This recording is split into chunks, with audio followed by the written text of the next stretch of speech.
Olá, boa noite. O trabalho excessivo faz com que pessoas bebam mais. É o que indica uma pesquisa da OMS. Mas essa recompensa é saudável? Qual a quantidade de algo que podemos consumir? O que tem levado a esse cenário? Como as empresas estão tratando o tema? Opinião Minas começa agora.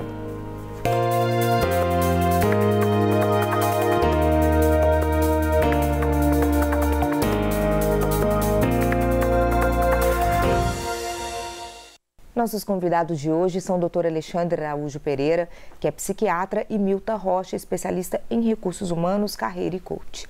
Boa noite para vocês, tudo bem, gente? Tudo bem. Tudo bem? Tudo bom, Luciana. Vamos começar aí falando de exaustão no trabalho. A impressão é que a gente está realmente cada vez mais cansado e essa sensação acho que aumentou aí na pandemia. Por que a gente está se sentindo assim? A gente está de fato cansado, trabalhando mais? O que tem acontecido?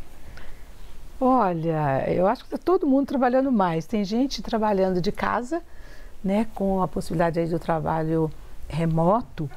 Imaginou-se que a gente fosse trabalhar menos, inclusive se considerar aí deslocamento, né, o tempo que você gasta, mas a gente tem observado que esse tempo tem sido usado para o trabalho, ou seja, mesmo remotamente, quando é o caso, os profissionais estão com um volume maior de trabalho. Porque estão mais disponíveis, mais tempo, seria isso? Exatamente. E eles estão mais disponíveis, mais tempo, então essa jornada fica muito maior.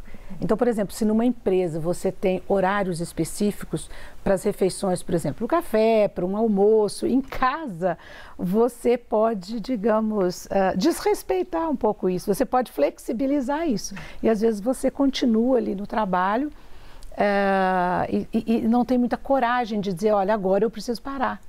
Então, até essas pausas têm sido comprometidas com essa nova forma aí de trabalho. E essa exaustão tem consequências, né, doutor Alexandre? Exatamente. Essa observação é importante. Eu recebi durante a pandemia e mesmo depois, né?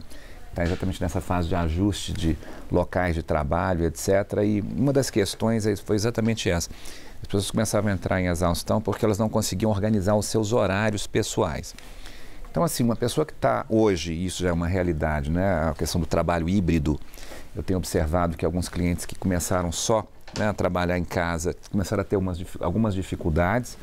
Então, uma coisa que a gente tinha que conversar muito é a questão da divisão de horários, pausa, celular, a questão de você incluir atividades saudáveis durante o período aí de trabalho, não é isso?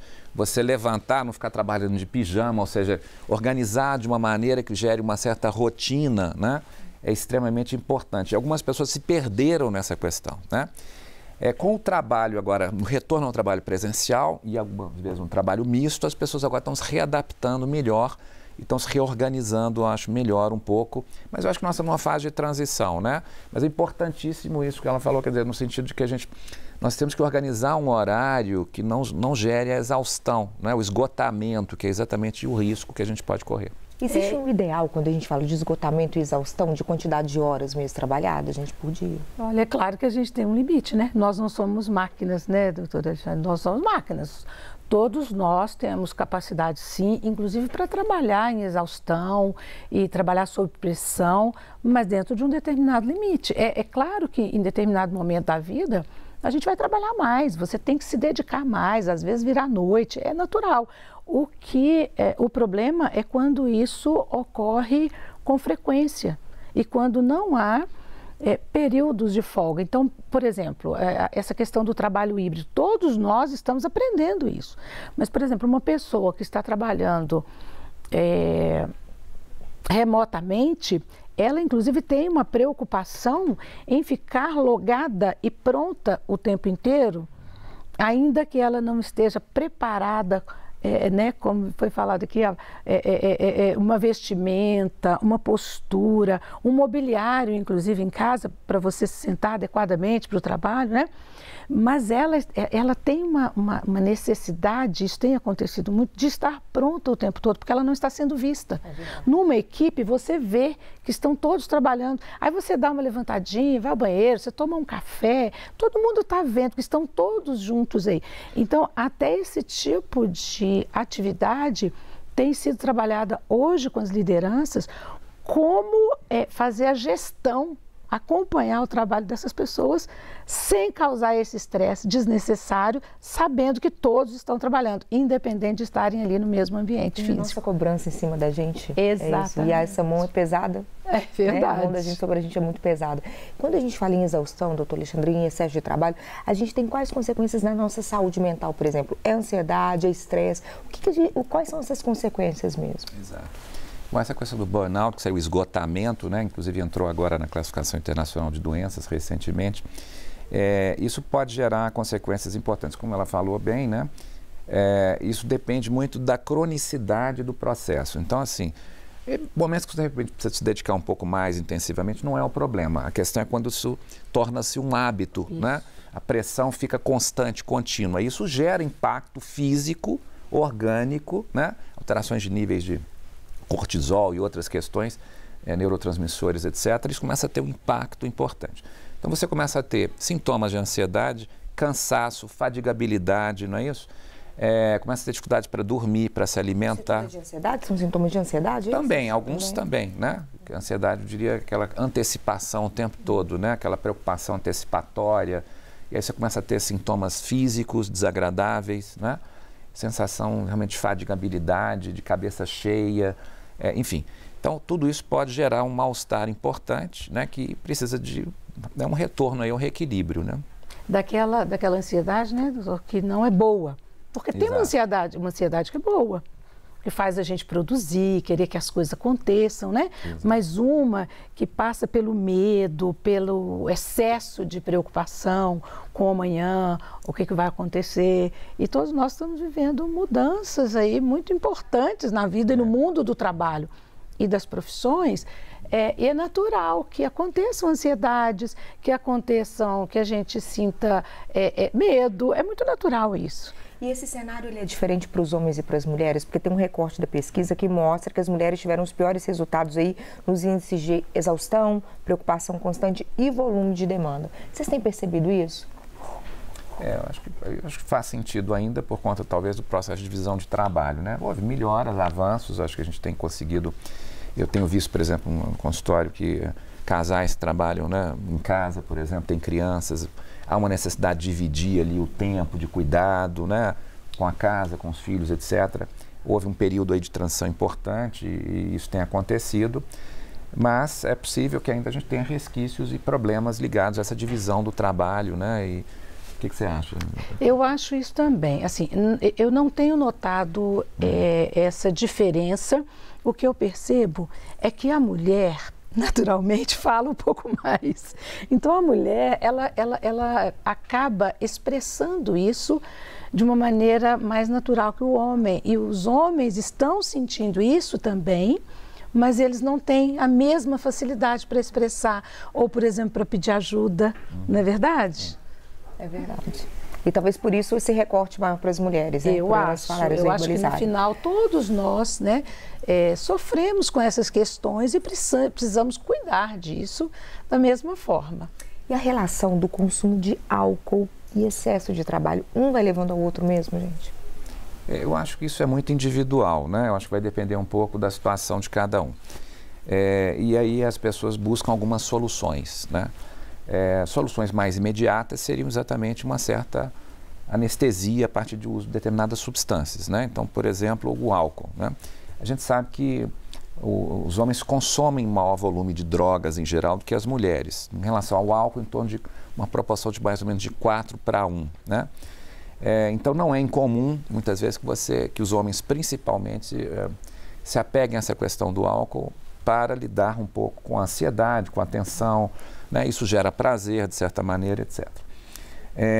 Por outro lado, às vezes as mulheres talvez tenham tendência a usar mais medicamentos. Por exemplo, benzodiazepínicos, né, calmantes, tranquilizantes, são, digamos assim, talvez o outro lado da moeda da utilização de substâncias, né, que geram essa diminuição de ansiedade, melhora do sono, etc.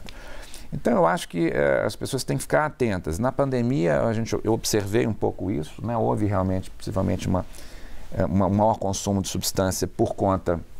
Não só álcool, né? Não só álcool, mas as pessoas ficaram em casa, diminuíram, né, as possibilidades de lazer, houve a questão da readaptação, todo esse processo aí, remoto, etc.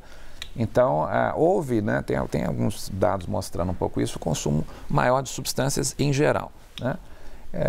Então, são recursos, às vezes, que a gente utiliza, né, para lidar com os problemas, né? Aí acho que é importante que nós fiquemos atentos se isso está passando do limite, se isso está começando a gerar algum prejuízo, né? Talvez aí que seja o aspecto que a gente tem que ficar atento. E como que a gente sabe do que é o limite do, não sei se a gente pode dizer aceitável, do que é um excesso pode gerar um problema? Esse valor aí não existe, né? Quer dizer, a gente não pode falar tanto. Não existe uma quantidade específica. Existem algumas referências, a OMS tem uma referência, por exemplo, de utilização de até 14 unidades de álcool por semana para mulheres, até 21 unidades para homens.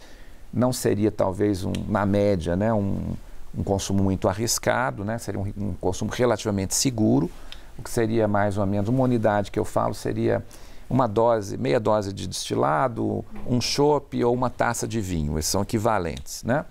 Então você teria mais ou menos uma referência, né? Se você distribuir isso ao longo da semana, não é isso? Mas não há um fator, não dá para a gente definir uma quantidade muito específica, porque as pessoas metabolizam o álcool de maneira diferente, né? Consomem álcool de maneira diferente. O organismo trabalha o álcool de maneira diferente. Então, pessoas têm resistências diferentes relacionadas com o álcool, né? Mas mais importante é identificar se o consumo está gerando prejuízo.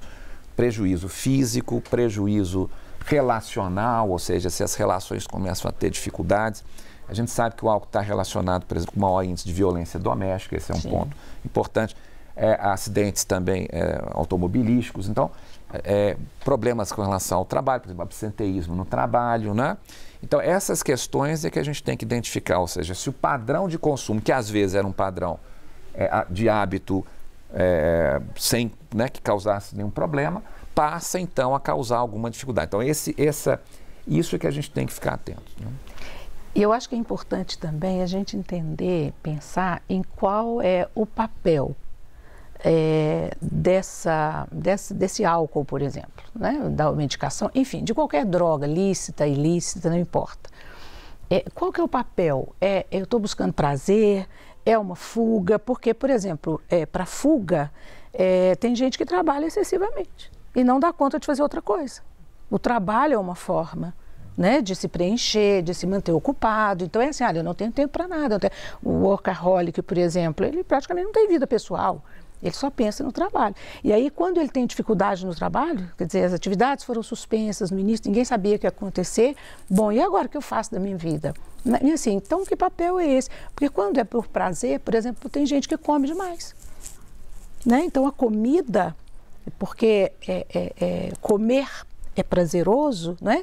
Então tem gente excedendo. Então a questão é, como é que a gente está se organizando, né? Porque nós assumimos tantos papéis na nossa vida ao longo de um dia. Nós não somos apenas trabalhadores, nós não somos apenas profissionais ou apenas mães e pais, enfim, né? E a gente precisa cuidar para que a gente consiga tramitar aí por vários papéis e a gente ter um pouquinho de tempo de folga para não ter que usar aí de tantos subterfúgios. É verdade. E a gente quer saber justamente o que fazer para poder conseguir esse equilíbrio, para ter esse tempo todo. Mas depois do intervalo eu quero falar sobre isso com vocês. E vamos falar também sobre as empresas, onde elas estão inseridas aí nesse contexto, como que elas estão de olho aí naquele trabalhador, naquele funcionário e estão sendo suporte para eles naquele momento também. Mas a gente traz esses assuntos daqui a pouquinho, depois do intervalo. Eu volto já.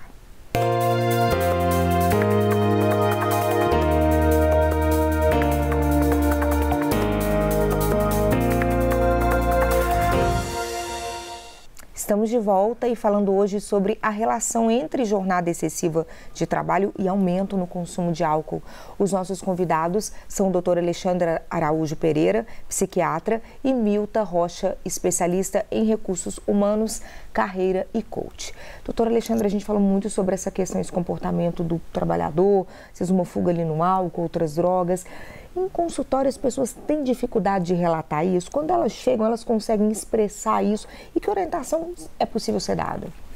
Sem dúvida. Esse é um assunto difícil, né, a ser tratado. Muitas vezes as pessoas têm uma certa dificuldade inicial com isso. Então, às vezes, a família ou quem mora junto, etc., que dá o primeiro alerta e às vezes agenda, marca, solicita que a pessoa compareça, etc. Né?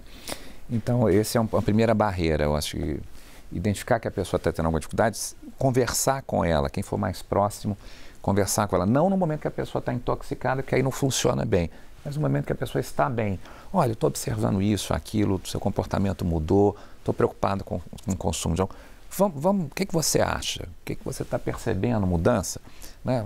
Se não estiver dando conta de fazer uma mudança sozinho, vamos buscar alguma ajuda? Eu acho que um pouco nesse sentido, né, é importante que as pessoas saibam abordar as outras de uma maneira acolhedora, tentando, né, fazer com que a pessoa reflita sobre as suas ações, seus atos, sua relação com a substância, para que ela possa então começar a criar uma situação, né, de disponibilidade, às vezes, se ela não dá conta de mudar o hábito sozinha, né, tentar buscar alguma ajuda. E as empresas, falando em ajuda, elas têm sido esse suporte, esse apoio, elas estão conseguindo ver o que está acontecendo ali com os funcionários, com os trabalhadores, Milton? Olha, qualquer desequilíbrio emocional nesse nível é percebido porque tem impacto na sua produção, naquilo que a gente faz. Nos níveis de concentração, de entrega, de relacionamentos, né? Agora, gente, eu fico muito do lado do trabalhador, porque eu sou psicóloga e eu cuido do trabalhador. Mas olha, o meu mestrado é em engenharia de produção. Por que eu fui fazer esse caminho? Imagina então, né, eu sou uma psicóloga fazendo mestrado em engenharia de produção. Mas eu fui fazer isso para entender exatamente essa relação. O trabalhador está doente. Olha, a gente já fala, a gente já estuda burnout, na minha experiência, desde 98. Hoje, as pessoas já estão conhecendo, nossa, o que é burnout? Que é um desgaste físico, psíquico, emocional intenso, né? Que tem de fato gritado, mostrado mesmo que as pessoas não estão bem. Então não há como as empresas não perceberem isso, porque empresas são feitas de pessoas, então em todos os níveis isso tem acontecido. E o que acontece? Ali eu fui fazer isso para entender como é que as empresas vão lidar com isso, porque o que a empresa quer? Na verdade, se o profissional já adoeceu e a sua entrega está comprometida, na iniciativa privada, gente, o que vai acontecer com ele? Ser demitido. Ele vai ser dispensado. Dificilmente você consegue, o doutor vai concordar, difícil provar, sabe, esse vínculo, essa consequência do trabalho, e a pessoa acaba, ou ela abre mão do trabalho, ou ela pede demissão, o que é mais difícil, ou ela é dispensada. E, bom, mas o que fazer então com isso? A empresa pode, ela tem total responsabilidade? Não. A nossa saúde é responsabilidade nossa, de cada um de nós. Em primeiro lugar, eu preciso me cuidar, eu preciso saber quais são os meus limites, não é? E buscar ajuda, aceitar ajuda. Às vezes alguém está ali dando um toque, não, tem que trabalhar. Olha, você precisa ter uma pausa, né? Mas as empresas podem sim, e graças a Deus, muitos empresários brasileiros já têm essa sensibilidade. Eu acompanhei muito esse período, né? Porque eu não parei durante a pandemia e eu participei de alguns momentos em que eu tentei contribuir com profissionais de saúde que estavam nos hospitais, por exemplo, me chamaram, me convidaram para falar um pouco sobre esse momento da pandemia, como é que a gente poderia lidar com isso, enfim. Né? E houve algumas empresas, e inclusive na área de psicologia e tal, começaram a oferecer serviços para a saúde mental do trabalhador. Então foi um período interessante, eu acho que houve inclusive um movimento interessante de se criarem estratégias, né? A saúde mental começou a ganhar um certo valor nesse período, eu achei interessante. E oferta de intervenções, né, que as empresas poderiam oferecer para os seus profissionais. No sentido de melhorar a situação de alguns que já estavam com algum grau de sofrimento, mas também começar a produzir um ambiente mais favorável de trabalho. Isso. Olha que interessante. Hoje nós estamos, em alguns países estão discutindo diminuição de carga horária de trabalho. Não é? Agora, recentemente saiu, se não me engano, no Reino Unido. Vamos testar a semana de 5 para 4 dias de trabalho, né? É interessante. Por que a gente tem que estabelecer que 8 horas é o número de horas ideal para trabalhar? De onde é que surgiu isso? Né? Por que isso não pode ser questionado já, se a gente tem tecnologia, produção, produtividade aumentada por uma série de recursos? Por que 8 horas é o número mágico? esse número talvez esteja antigo, né? Talvez não faça mais sentido na nossa realidade, não é isso? No Canadá, por exemplo, o que está acontecendo? Carga horária também reduzida, não é de maneira formal, é que num país com pleno emprego, o que acontece? Os profissionais é que exigem, olha, eu trabalho nessas e nessas condições. Isso é muito interessante, porque um dia eu posso não trabalhar nada, eu posso tirar um day off, mas no dia seguinte eu vou trabalhar 10, 12, 14 horas sem o menor problema, né? Então, são ações e muito também, as empresas podem promover e têm promovido fórum de discussões. Isso no Brasil, gente. Aqui em Minas, isso tem acontecido. Nós participamos, eu tenho participado de projetos no estado de Goiás, do Ministério Público do Trabalho de lá. Hoje nós já temos, por exemplo, o Janeiro Branco. Ninguém falava sobre saúde mental nesse nível há um tempo atrás. Então, é algo que as empresas podem fazer. Fóruns de discussões, treinamentos, promover encontros. A primeira coisa que foi retirada, por exemplo, na pandemia, foram os cafezinhos. E justamente onde? Nos laboratórios, em que estavam lotados de gente trabalhando, nos hospitais, onde não pôde fechar. Não pode mais ter o cafezinho. Tem que ter se adaptado, né? Sim, por conta da pandemia, claro, mas aí isso piora, porque o profissional nem se levanta para tomar um cafezinho mais com um colega, ele só trabalha. Então é importante, né? A gente tem que fazer catarse, a gente tem que desabafar, a gente tem que bater um papo, para a gente aliviando um pouco dessas nossas tensões aí. O que cabe a nós fazermos? Eu queria que vocês trouxessem essas orientações práticas para a nossa vida. Vou começar com você, doutor Alexandre. De comportamento nosso é o quê? Dedicar mais tempo à atividade física, alimentação adequada, sono, que tem sido um problema também. A gente parece que está dormindo menos, né? É verdade. Isso tudo que você falou está corretíssimo. Acho que cada vez mais os dados científicos aí têm mostrado que a atividade física, sem dúvida nenhuma, e hoje quem tem prescrito muita atividade física é o pessoal da área da saúde mental, né? Junto com o pessoal da cardiologia, né? Que já é tradicional. Então, separar um tempo, a gente precisa ter um tempo para nós. Nós precisamos ter um tempo para a gente ou não fazer nada, ou fazer o que a gente quer. Nem que isso seja um tempo pequeno, mas é necessário, né? E a atividade física entra aí como um elemento importante, aí pelo menos umas 3 vezes por semana, 30, 40 minutos, né? Gera um impacto interessante. O sono, essa é uma questão. Também eu sou professor universitário, eu vejo às vezes nos alunos de medicina como é que eles ficam no nível de estresse, né? Para gerenciamento do tempo. Gerenciamento do tempo hoje é um desafio, né? E se você não fizer bem feito, isso vai te gerar problemas. Então, é você ter tempo, sim, para fazer as coisas que você precisa, bem feito, né? De maneira adequada, mas também tentar, né, dedicar um pouco de tempo para você. Então, atividade física e tal, a questão de lazer, convivência social com quem você precisa, né? Quebrar um pouco, às vezes, a rotina, fazer uma coisa inesperada. Né? Hoje eu não vou fazer isso, vou fazer outra coisa. Isso gera na gente uma sensação de que vale a pena viver, né? É um pouco essa sensação que a gente não está escravo do trabalho, essa sensação de que você vive para trabalhar, que você só faz isso, não faz mais nada. Isso realmente contribui muito mal, né, para o nosso estado psicoemocional. É verdade. E para as empresas? A gente falou aí sobre a suspensão do cafezinho. Quais outras orientações você daria para as empresas? Então, o primeiro é criar um espaço para que as pessoas conversem, para que sentimentos possam ser colocados, né? Assim, olha, existem medos? Claro, muitas áreas foram prejudicadas, muitos postos de trabalho que foram fechados. Então, as pessoas querem, precisam trabalhar. Então, proporcionar isso. E isso começou a ser feito, inclusive, de forma remota. Fóruns de discussões em que os profissionais são convidados para conversarem sobre isso, sabe? Em vez de só treinamentos técnicos. Inclusive para falar sobre o consumo de álcool, de outras drogas, inclusive sobre isso as empresas precisam trazer esse conteúdo. Na verdade, como é que isso é colocado? Como o doutor falou, é difícil tratar desse assunto porque nem sempre a pessoa está aberta, ela não vai entender que é com ela não acha que ela está exagerando, não é? Mas, quando se traz isso como uma questão que tem acontecido e que a pessoa não está sendo recriminada, apontada por causa disso, e que é um problema que pode ser tratado, as pessoas se sentem mais à vontade com isso. Então, trata-se disso de maneira discreta, mas de forma a permitir que isso venha e que as pessoas sintam-se à vontade para pedir ajuda.